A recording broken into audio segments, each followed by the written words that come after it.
آپ نے دجال کا نام تو ضرور سنا ہوگا، لیکن کیا آپ اس کے فتنے کو واقعی سمجھتے ہیں؟ کیا آپ جانتے ہیں کہ دجال کا آنا صرف ایک کہانی نہیں بلکہ ایک ایسی سچائی ہے جو قیامت سے پہلے ہر شخص کے ایمان کا امتحان بنے گی؟ آج کے اس ویڈیو میں ہم بات کریں گے اس شخص کے بارے میں جسے نبی محمد صلی اللہ علیہ وسلم نے سب سے بڑا فتنہ کہا، دجال۔ دوستو، یہ صرف ایک اسلامک فگر نہیں ہے، یہ ایک آزمائش ہے، ایک فتنہ ہے، ایک مانسک دھوکہ جو آپ کے ایمان کو جڑ سے ہلا سکتا ہے۔ اس ویڈیو کو انت تک ضرور دیکھیے، کیونکہ ہم صرف دجال کی پہچان نہیں بلکہ اس کے مشن، اس کے ٹولز اور اس سے بچنے کے طریقے بھی ڈسکس کریں گے۔ دجال ایک انسان ہوگا، لیکن ایک ایسا انسان جس میں بہت سی خدائی پہچان والے گن ہوں گے۔ اس کا مقصد صرف لوگوں کو گمراہ کرنا نہیں بلکہ خود کو اللہ کا درجہ دینا ہوگا۔ نبی صلی اللہ علیہ وسلم نے فرمایا، دجال ایک آنکھ والا ہوگا، اس کی دائیں آنکھ انگور کے دانے کی طرح اتری ہوئی ہوگی، اس کا چہرہ بھیک مانگنے والے کا ہوگا، اس کی چال میں لچک ہوگی، وہ سفر کرے گا پوری دنیا میں اور ہر ملک میں جائے گا سوائے مکہ اور مدینہ کے۔ یہ سب کچھ حدیثوں میں ذکر کیا گیا ہے۔ اس کا اصلی مشن کیا ہے؟ لوگوں کے دلوں میں شک ڈالنا، اپنے میریکلز دکھا کر لوگوں کو یہ یقین دلانا کہ وہی رب ہے۔ وہ جھوٹ بول کر جنت اور دوزخ کا ڈونگ رچائے گا، وہ کہے گا میں ہی تمہارا رب ہوں، لیکن اصلی مومن اسے ترنت جھٹلائے گا۔ اکثر لوگ پوچھتے ہیں قرآن میں دجال کا نام کیوں نہیں آتا؟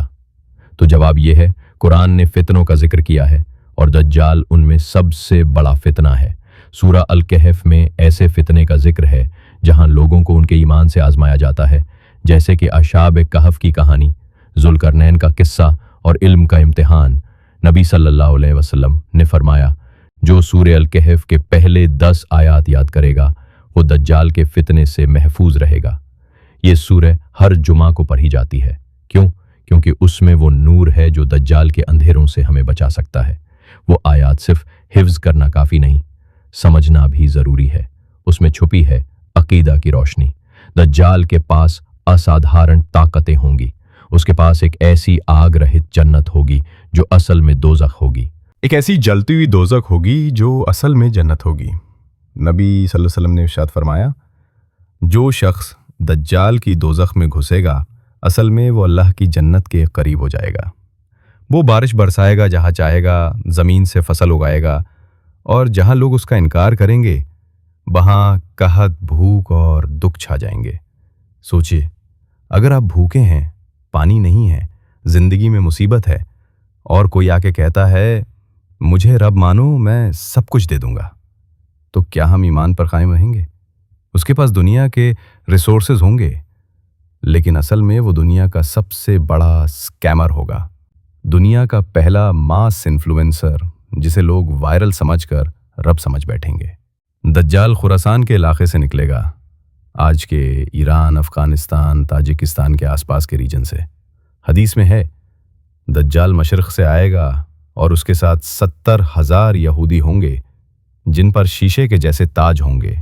مسند احمد۔ وہ دنیا بھر کا سفر کرے گا اور ہر ملک جائے گا، ہر شہر میں جائے گا سوائے مکہ اور مدینہ کے، کیونکہ ان شہروں کے اللہ کے فرشتے مقرر ہوں گے جو دجال کو وہاں داخل نہیں ہونے دیں گے۔ یعنی آخر وقت میں صرف وہی لوگ بچیں گے جو ایمان اور عمل میں مضبوط ہوں گے اور جو اپنی فیملی، اپنی اولاد، اپنے رشتوں کو دین پر قائم رکھ پائیں گے۔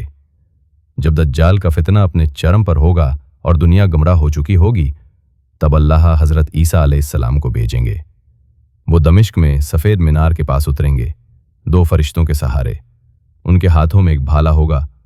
جب دجال انہیں دیکھے گا تو پگھلنے لگے گا جیسے نمک پانی میں پگھلتا ہے، اور حضرت عیسیٰ علیہ السلام دجال کا تعاقب کرتے ہوئے اسے باب لد، اسرائیل کے پاس ایک جگہ میں قتل کریں گے۔ اس کے بعد دنیا سے فتنہ ختم ہو جائے گا، شیطانی نظام کا انت ہوگا، امن اور دین پھر سے قائم ہوگا۔ آج دجال شاید نظر نہیں آیا، لیکن اس کا فتنہ ہمیں ہر جگہ دکھ رہا ہے۔ فیک نیوز، ورچوئل فیم، حرام ٹرینڈز، مانسک دھوکہ، یہ سب دجالی نظام کا حصہ ہیں۔ ہر چیز جو آپ کو حق سے دور لے جائے دجال کے لیے زمین تیار کر رہی ہے۔ جو چہرے وائرل ہیں ضروری نہیں کہ حق پر ہوں، اور دل و خاموش ہیں ضروری نہیں کہ کمزور ہوں۔ ایمان بچانا،